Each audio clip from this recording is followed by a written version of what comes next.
श्री राम दरबार में हनुमान जी महाराज श्री राम जी की सेवा में इतने तन्मय हो गए कि गुरु वशिष्ठ के आने का उन्हें ध्यान ही नहीं रहा। सभी ने उठकर उनका अभिवादन किया, पर हनुमान जी नहीं कर पाए।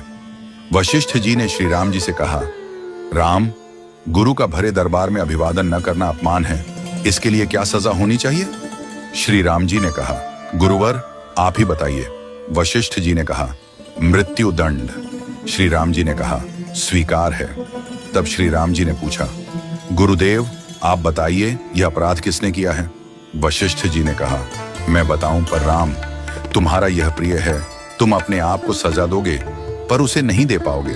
श्री राम जी ने कहा, गुरुदेव राम के लिए सब समान है।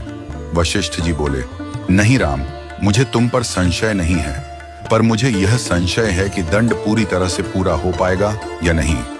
यदि तुम मुझे विश्वास दिलाते हो कि तुम उसे अपने अमोघ बाण से मृत्यु दंड दोगे तो मैं अपराधी का नाम और अपराध बताऊंगा। श्री राम जी ने फिर अपना संकल्प व्यक्त किया। तब वशिष्ठ जी ने कहा, यह अपराध हनुमान जी ने किया है। हनुमान जी ने स्वीकार कर लिया। फिर श्री राम जी ने दरबार में घोषणा की कि कल सायंकाल सरयू के तट पर हनुमान जी को मैं स्वयं अपने अमोघ बाण से मृत्यु दंड दूंगा। हनुमान जी घर गए तो उदासी की स्थिति में उन्हें देख माता अंजनी चकित रह गई। उन्होंने बार बार पूछा, क्या बात है मेरे लाल? महावीर हनुमान जी आज इतने उदास क्यों हो? हनुमान जी ने कहा, माता, अनजाने में यह अपराध हुआ है। आप जानती हैं कि संपूर्ण ब्रह्मांड में मुझे कोई नहीं मार सकता, लेकिन श्री राम के अमोघ बाण से कोई भी नहीं बच सकता।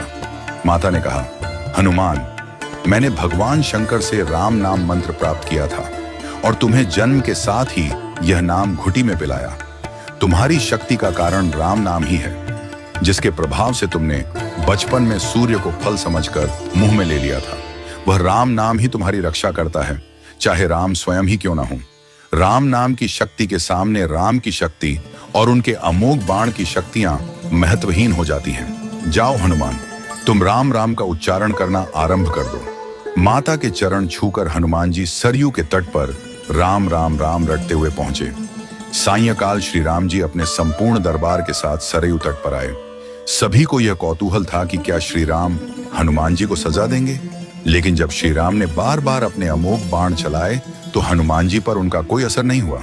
तब गुरु वशिष्ठ जी ने शंका जताई, राम, क्या तुम पूरी निष्ठा से बाण चला रहे हो? श्री राम जी ने कहा, हाँ गुरुदेव, मैं गुरु के प्रति अपराध की सजा देने के लिए अपने बाण चला रहा हूँ। इसमें कोई चतुराई नहीं हो सकती।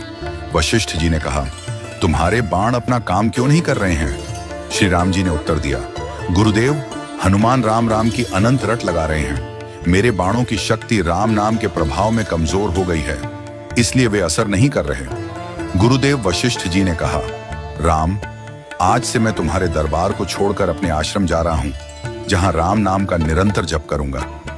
जाते जाते वशिष्ठ जी ने घोषणा की, हे राम, मैं यह जानकर और मानकर घोषणा कर रहा हूं कि राम से राम का नाम बड़ा है। राम नाम महा अमोघ शक्ति का सागर है।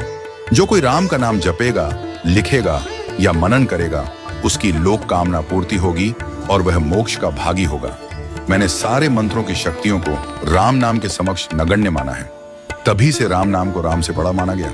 वह पत्थर भी तैर जाते हैं जिन पर श्री राम का नाम लिखा होता है।